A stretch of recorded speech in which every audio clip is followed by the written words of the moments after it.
Hi, I'm Coach Todd, and welcome to a special interview. In this interview, I'm going to interview one of my favorite athletes.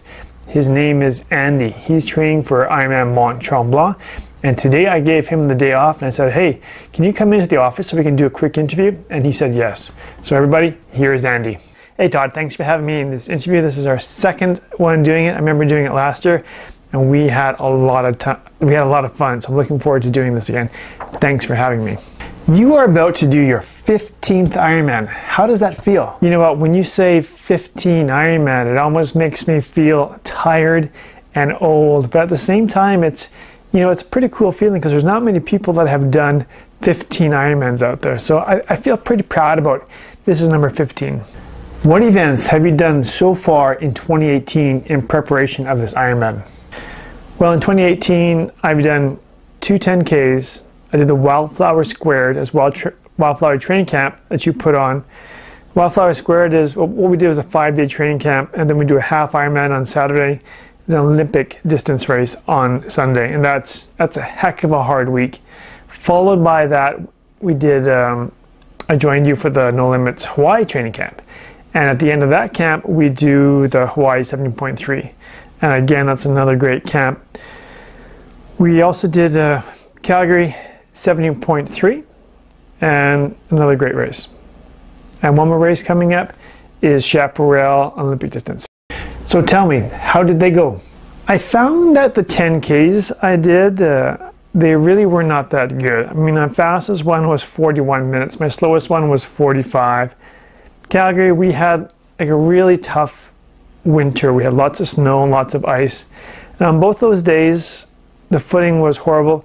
I remember on the second race, I didn't even want to race. I woke up thinking, I don't even want to do this. My motivation this year has been quite low, and I remember I don't even want to do it. But the class that you were instructing, the brick class, I said, what should I do? And you all supported me, said, come on, get out there and have a good race. And I woke up and you know what, turned that key in the car and off I went. And so I did it. So it was done. That was good. The best part about the 10Ks, it wasn't the time. It was the first one, St. Pat's. I won my weight in beer, which is great. The second one, the Icebreaker, I won WestJet tickets, 2 tickets anywhere a WestJet flies. So that was super awesome. So tell me, Andy, now that you've won all that beer, do you have any beer left? No, the beer is all gone. We had to get rid of that beer because I got 2 teenagers in the house and that had to be gone. There was so much beer in the garage, it was unbelievable. Now that you won those 2 tickets from WestJet, where are you going to go? Well, when you win those tickets, it's quite a problem to have. And I've had this problem before. It's my second time winning tickets like that. And you think it would be easy, but it's not. So we decided, we went through all the places we could go to, and we decided to go to Hawaii. I've been to Hawaii quite a few times, but my family has never been. So we're going to go to Kauai. And so that's going to be our first family trip to Kauai, and we're super excited. Now tell me, how did Wildflower go? Wildflower is one of my favorite camps. I absolutely love going to Wildflower. I've been to it many times with you, and it's just a fun time, and you get really strong on the bike because there's so many hills. You come out of that camp and you feel strong. Doing the Wildflower double, where you do the Wildflower Squared, whatever you want to call it, 7.3 on one day and then the Olympic on the next day, it really challenges you both physically and mentally. Because most people, when they do half Ironman, the next day they don't go, oh, well, let me just suit up and do this again. So it's one of those things you got to kind of turn a switch in your head, go, oh, I'm racing again. And it's kind of a neat attitude to adopt. But again, it builds toughness, and every year I do, I go, I'm never going to do that again. But you know what, we'll have to wait and see. And how did Hawaii go? Hawaii was a different story. So I went with you guys to the Hawaii training camp. And you know that I love Hawaii. Hawaii is one of my favorite places, and racing in Kona is fantastic. Although this year was really quite different because in the beginning of the camp, my dad died.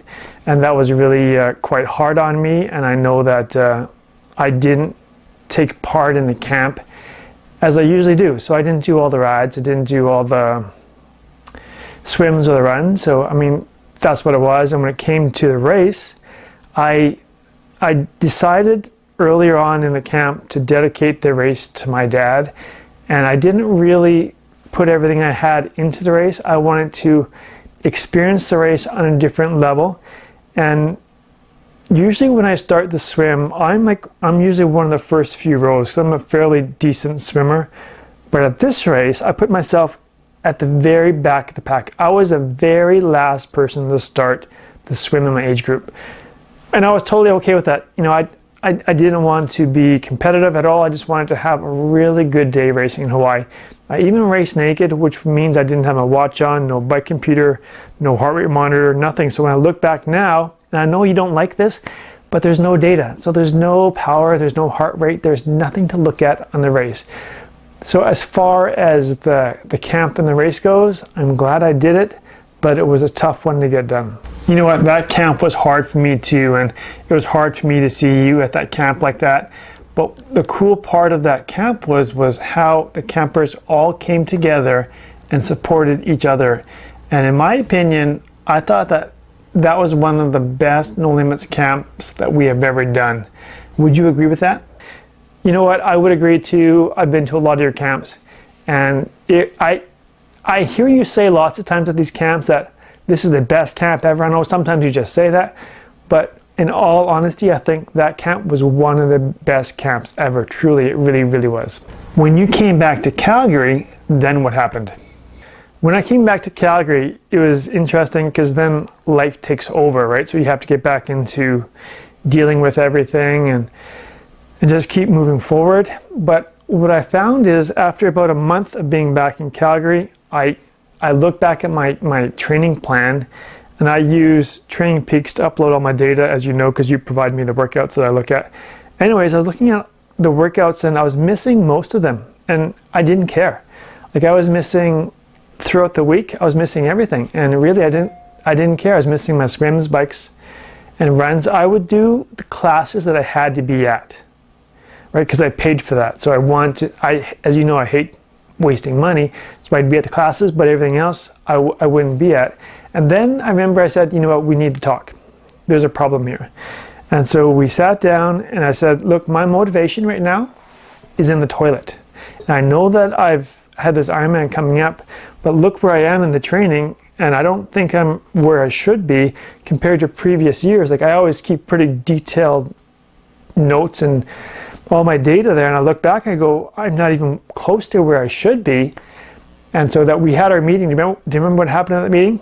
You know what? I remember that meeting, and it was very interesting because I had to sit you down and say, look, this is where you are in training. You're down here, and we need to build you up to here so that you can successfully do an Ironman.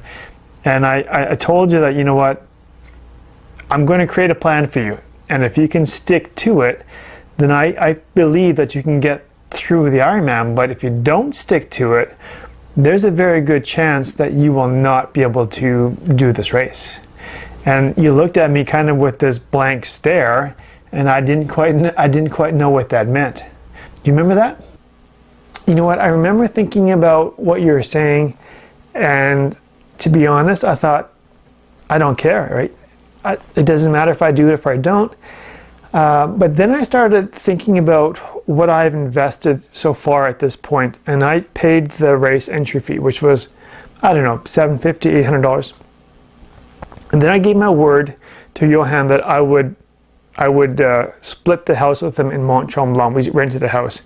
And so for me, the first thing is I hate wasting money because that's my family's money. We don't want to waste that. And I hate breaking my word to anybody, so I really don't want to do that. So because of those two things, I go, well, I really don't want to not do the race. And then I thought, well, maybe I can just go. I can just go. I will go, I'll support, I'll pretend I'm a coach, I'll be on the sidelines, I'll take pictures, all that kind of cool stuff, and I won't race. And that was one of my options is, I don't need to train. I don't need to do Ironmans. I've done 14 of them. I don't really need to do another one. But then I looked at your plan, and I said, you know what, I think we can do it. And I came up with this idea together with you, and you said this idea, I thought you're crazy. You said, Todd, I got this crazy idea. Do you remember what it was?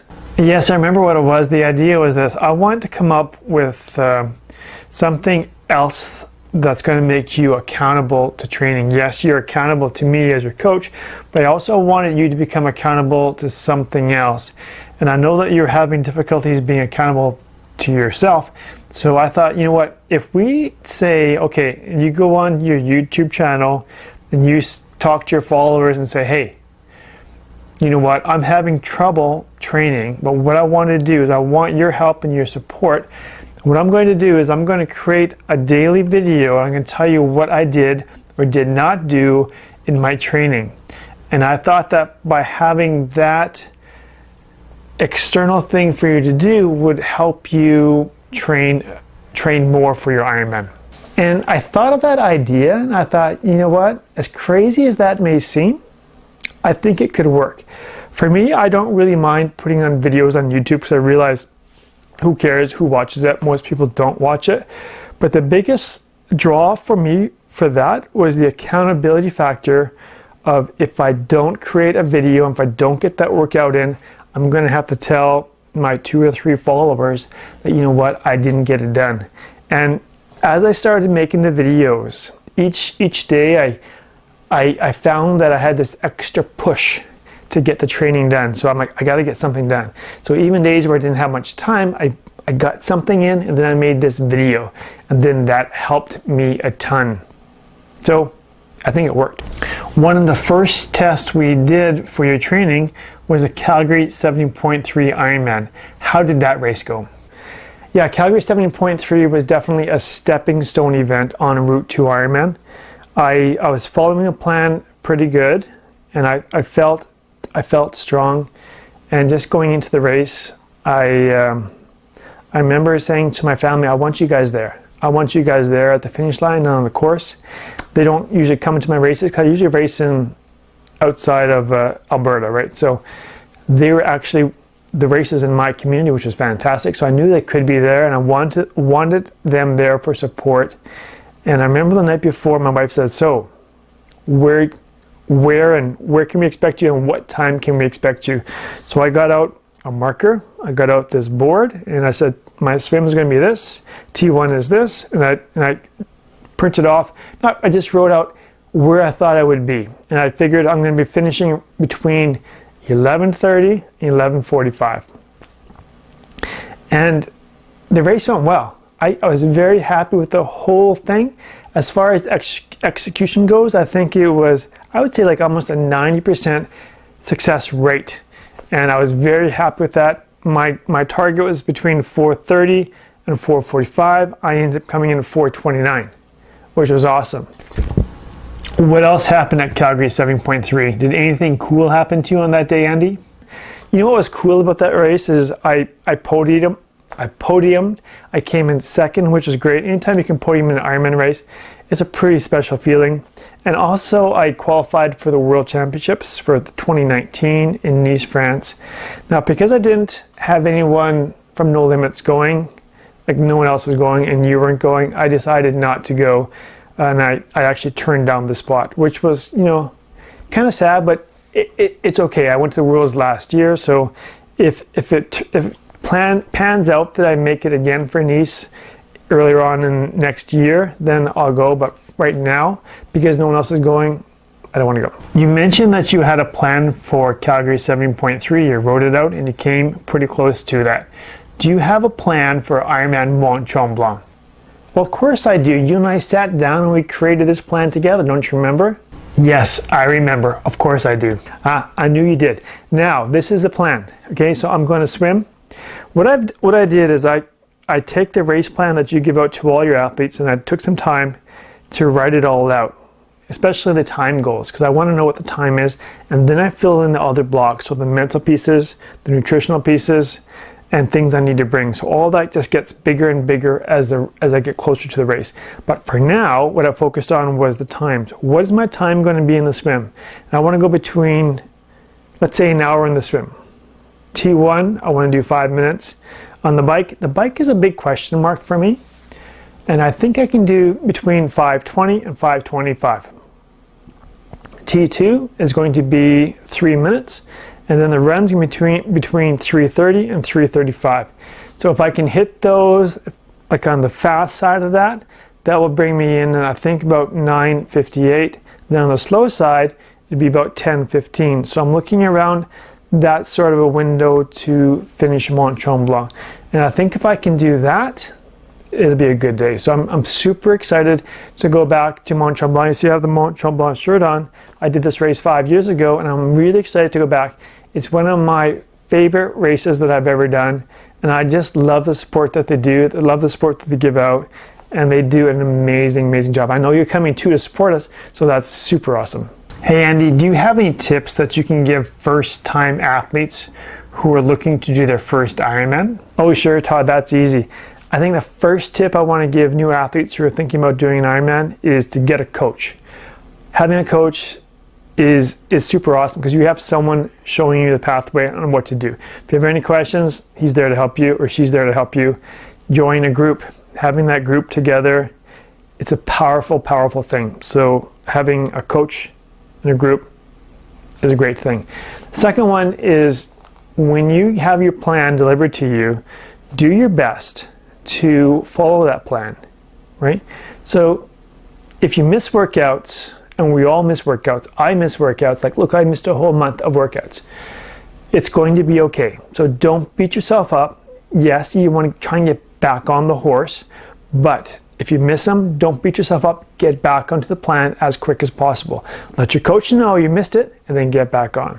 The last tip I want to give people who are thinking about doing an Ironman is when you are doing this and you're thinking about doing an Ironman, the biggest thing I found is living and training with an attitude of gratitude. To do races like this is really kind of silly. The distances are crazy. They're really crazy. And the fact that you're thinking about doing it is fantastic. And it's going to expand what you think you can do and what you think you could do. And it's a wonderful experience. But if you go into it with a negative attitude, it's hard to keep going in the sport. And for me, I try to have an attitude of gratitude as much as I can. So thank you for watching this video. It really helps. And a lot of people in No Limits that are in your group, I appreciate them a lot because they're very positive people and they support you and they keep us going. So that's a big one, is adopting, if you don't have it yet, adopt an attitude of gratitude. Hey Andy, when I look at you, you look a little bit furry there. Are you going to shave before the race? Yeah, I think I'm going to shave before the race. I'm going to cut this hair too, and I'm also a guy that will shave the legs too. They were shaved a little bit. I don't shave them a lot. I kind of just take the shears out and just trim them up. I did that before Calgary 7.3, so I'll do that again before Mont Tremblant just to make it a little bit finer.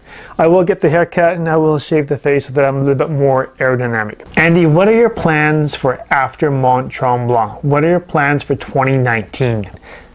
2019, yeah, I'm excited for 2019 because of what you've kind of dropped in the last week. And I know you've been talking about this. When you get an idea in your head, you just keep going and going. You try to draw people in, and that's what I like about you. And you want to take your group to Mallorca. You want to do a training camp in Mallorca and then follow it up with Mallorca 7.3. Then you said, Andy, take a look at the pictures. Just Google Mallorca beaches. And I looked at it and I said, yeah, that's all I had to do. It looks amazing. And if No Limits, if you guys put on that camp, I'm going to be there. I'm for sure I'm in. Put my name on there. And I want to do Mallorca 7.3. Andy, thank you very much for joining us today and taking the time out of your busy day. Hey, you're welcome. My pleasure. Anytime. Andy, I wish you the best of success in Ironman Mont Tremblant. I'll be there on the sidelines cheering for you, and I hope that you meet your goals and surpass them.